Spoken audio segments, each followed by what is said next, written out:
Hello and welcome to a new video. Today we're gonna take a look at Shadow Groudon in the opening Great League, and we're gonna of course go for the double legacy moveset of Fire Punch and Precipice Blade. Let's see if we can maybe nuke some opponents here today, and honestly, it was a lot of fun. This Pokemon is a lot of fun for sure. We're gonna start off here by explaining the team a little bit. We're going to have the Lantern in the lead. We're going to have the Sasop of the Gligar. Basically, unless it's going to be something like a Victreebel, you're still going to have coverage on both of your Ground-type Pokemon against Grass-type Pokemon, so it should be kind of fine to have Ground plus Water together. Otherwise, you're still going to just have a great core in between, like the lead of Lantern, which can deal with something like a Skarmory, the Sasop of the Gligar, which is just going to be very neutral, and in the back we of course try to sweep with the Groudon. One of the other things as well is that especially the Gligar charges very fast to the charge boost, and with the Shadow bonus it can force kinda shields fairly easily, and so you kinda need shields down for Groudon. If you have one shield to zero shield scenario, Groudon is insanely strong because basically nothing can take a Precipice Blade. But for example, in the scenario we're in right now, where we have two shields, the opponent has two shields, we're not going to be in the greatest spot, but we can still go for the bait, gonna get a shield from the opponent. I can still even reach another Fire Punch, which is going to get another shield from the opponent here. And so we're gonna be in a spot now where Lantern is kinda in a position where you can sweep, you can say goodbye to our Groudon, because what you definitely have to consider is that Groudon is not going to tank any kind of charge move.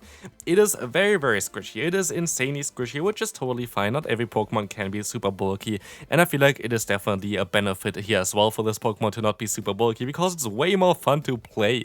In comes here the Jellicent from the opponent, going for the Shadow Ball. Not really a problem, we still have a shield left. Now we're gonna put them into Surf range. You see already Thunderbolt is stored for us.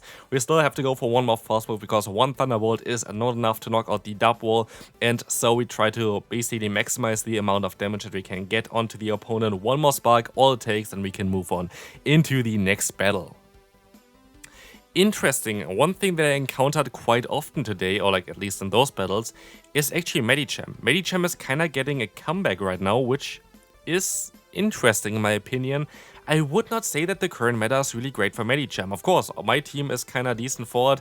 You saw me swapping out here immediately into my Gligar because we have an ABB style line. Gligar is my best answer for Medicham, but still I kinda wanted to try to bait out a potential answer to ground types, which I guess I got here, but this is kinda the worst possible matchup that I could imagine. Like Dugong is going to be able to reach those charge moves very fast, and Drill One is super effective against us as well, but at least we're going to be able to get some energy as the opponent swaps back into their Medicham.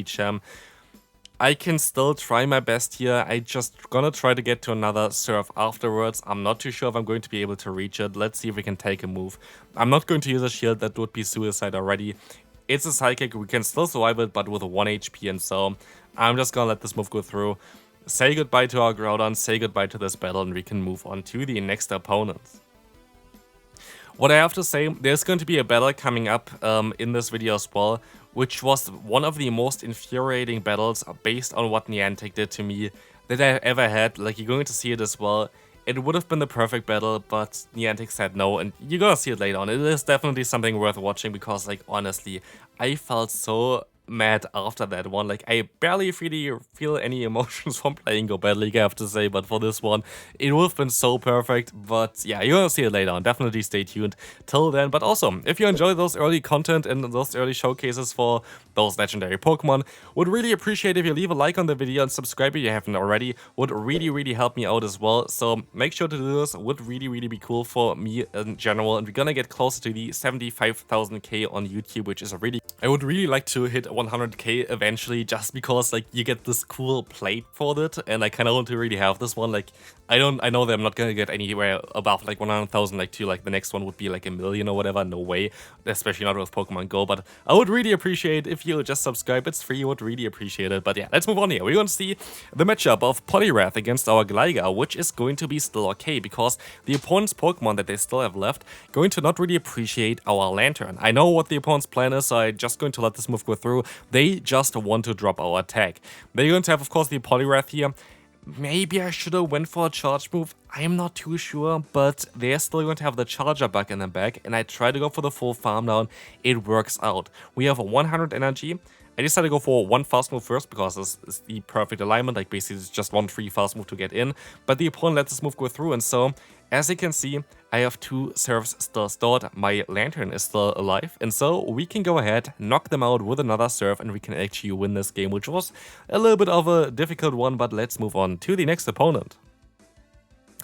This one is most likely the battle that I played the worst, I have to say, but we're gonna take a look at this one as well. Like again, like I'm just not going to only show like only the best battles or whatever. You can also take a look at some battles that I kind of misplay, and this is the matchup which I was like, why did I do this exactly? I'm not too sure. Carbink, great for the entire team, amazing for the entire team. As you can see here, we can 2-shot him.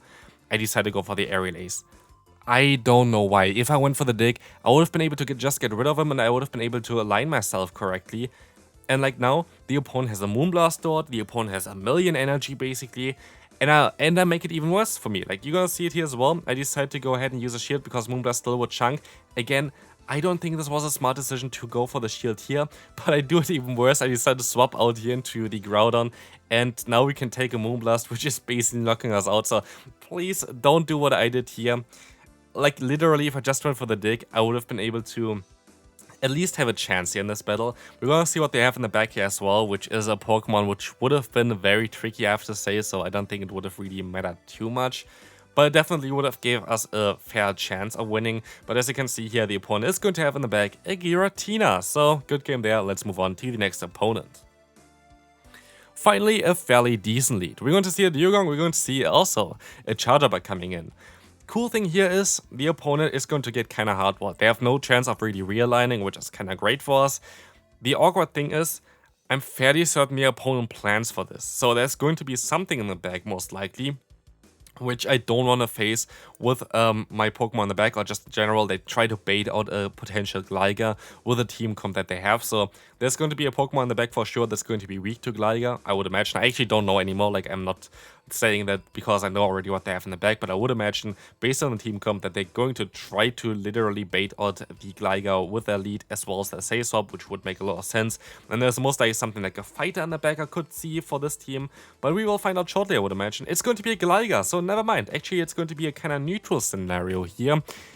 Issue is, I don't know, like the matchup in general can be a little bit tricky for Lantern because of course Dig is going to be super effective, but not if you have 3 shields available. One shield is a little bit bigger than the others, but it is still kind of red here, which is going to be our Groudon. Goodbye Groudon there, honestly, like, yeah, it's kind of sad, right? Like, you power up this legendary Pokemon that is like super rare to get and whatever, and you need like a Rocket Raider, and then it's literally just like a next shield.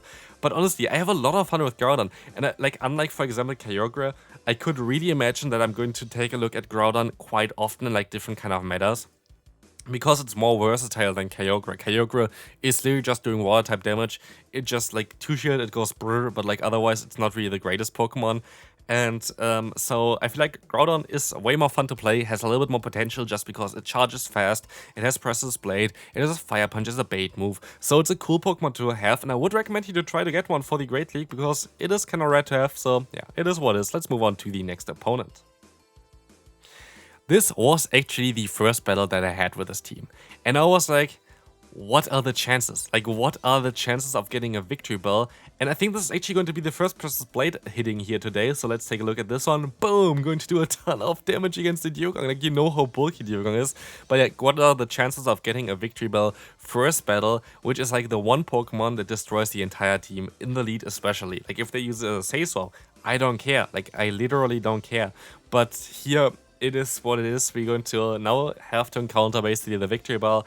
I try to get some damage onto them because the matchup actually for Victreebel against Gligar is not great for the Gligar either, especially the Shadow variant. It just gets so much damage on you. But here we can at least get some damage prior on them, and they swap out into the Dragon Lair, which is going to be very tough for us to deal with. So we can just go for an Aerial Ace and we can at least get the shield, but we have a shield disadvantage here, which is not going to be great for me at all. And so I can still go ahead and go for the Aerial Ace, going to be able to get the shield from the opponent, but they have too much energy. Like, there's no reason for me to use a shield here. My only hope was that I would be able to take the fast move very easily and just build up to 2 charge moves. As you're gonna see here, the opponent is just going to be able to do a ton of damage anyway. I can try to go for a Surf to knock them out. Spoiler alert, it's not going to knock them out from this range, and so they can just swap out and knock me out. So yeah, there was nothing I can do there. Next opponent. This game was also infuriating, but like for a different reason. We're gonna see a Digger Spear in the lead. I played perfect. I catch the move. That is amazing for me. It's going to be a Scorching Sand. 30% chance to drop my attack. Drop attack immediately. Which is actually maybe a little bit more impactful than you might expect. Because as you're gonna see here, Aerial Ace would have two-shot the opponent's Pelipper. Not too sure if I would have been able to reach the next one. I think a Weather Ball always kind of knocks me out here. So I don't think it really matters too much. But I can swap out into my Lantern. Get a ton of energy. Thing is, I could see the opponent running a double water flying backline, but then again, like, it's super risky to play this because if you lose lead and the opponent has a Lantern in the back, it's game over. But here the opponent, of course, won the lead kind of easily. But still, they are forced to use some shields here. And basically, the best scenario for Groudon is the 1-2-0 shield scenario. And I'm kind of trying to play towards that one here. But look at the next one here. We're gonna see another Scorching Sand coming through and debuff. So we had like 9% chance, I think, for this happening altogether, which is not like the rarest, of course, but it is very, very rare. But of course, if you hit 3 back-to-back, this would be kind of wild, right? Like nobody would be able to do this. Of course, debuff, and it's just so infuriating. It doesn't matter because you get completely hardwalled anyway, but let's move on to the next one. This is the battle. This is the battle that really, literally got me so annoyed, and you're gonna see it here later on anyway. We're going to have a lead of Lantern against the Deoxys. Totally okay, right? This was, by the way, I think the second battle that I did with this team. We're gonna see the swap on to the Lickitung. Totally okay. We're just gonna go for the harder hitting move of the Thunderbolt. We get a shield. Amazing. Like, so far so good. Again, I try to kind of play around so Groudon has some more game time, and so I try to keep my shields kind of, and I try to get the shields from the opponents. And so the opponent makes a crucial mistake here. The opponent decides to use a shield, which is going to be amazing because now Groudon is in a 2-0 shield scenario. We already know the first Pokemon, which is beatable by Groudon. We know the second Pokemon, which is beatable by Groudon. And so the opponent swaps into their Deoxys again. Totally okay for me. Everything is totally fine. As long as they have something in the back that is beatable by Groudon, which I said like 3 times in a row now, it would be fine. Like, it would be totally okay. But look at this. Surf coming through. Totally fine again. We can let the next move go through. I don't really care too much about my Lantern. My MVP is going to be my Groudon. And so, what we can do now is, it's going to be a Wigglytuff. We can swap into our Groudon. We're gonna get a little bit low, but it's fine. Precipice Blade is hitting. This should take the knockout. And so we should be able to sweep the game with Groudon, knocking them out. In comes Lickitung, no problem. Our health, literally perfect for this scenario still. We still have enough health to get to our move. Body Slam comes through, don't care, have a shield. Body Slam comes through, don't care, have a shield. It is literally just a Precipice Blade, guarantee knocking out the opponent from this range. No reason, like just like 70% plus or whatever. And then this happens. The game just freezes. I had to restart the game. I was like in the screen for 1 minute and the game was just gone. Like, killing a perfect game there. It is absolutely madness to me. Like, it was frozen for literally over a minute. Like, it didn't just quit immediately or whatever. It is not my internet connection. I disconnected my Wi-Fi. I put like everything on. And literally the perfect game where I would have been able to get like such an amazing sweep with the Groudon. I don't know, like, I don't know if people can force that kind of stuff. Could be the case, don't know. Like, nowadays, like, there's a lot of stuff that is apparently possible in the Go Battle League that I didn't know about. But, yeah, like, honestly, it was so infuriating. It was, like, such a nice game. It would have been such a great shot. I might still actually make this a short, but, yeah, honestly, it is kind of mad, but it is what it is. Like, still, if you feel sorry for me, of course, feel free to leave a like on the video, would appreciate it. But no, like, jokes aside, it is what it is. We can move on to the final battle here. It is going to be the Deoxys, and we still have a very decent chance here. We still have the 2 shield, now we have 1 shield, which is also kind of okay for me. But I was just hoping maybe an Aerial Ace is enough here. This is a crucial mistake. If I went for Dig at this point, I would have been better off. But of course, I have no idea what they run in the back. So they're gonna go for the Psycho Boost. I can easily survive, I can swap out. It's the Medicham. And this is an issue, because as you can see here, they have Power Punch. Even if I shield this, wouldn't have mattered at all. I can go for the Fire Punch, they're gonna shield this one anyway, so I have to hope that I can still go for the Precipice Blade. I can't. And so I'm forced to go for the Fire Punch. I was hoping that I maybe put them into range where I can farm down. Definitely not, and so I lose the final battle. Very unfortunate, would have won if I went for Dig instead of Aerial Ace, but it is what it is, and I hope you enjoyed this video. If you did, feel free to leave a like, and I'll see you then. Bye bye.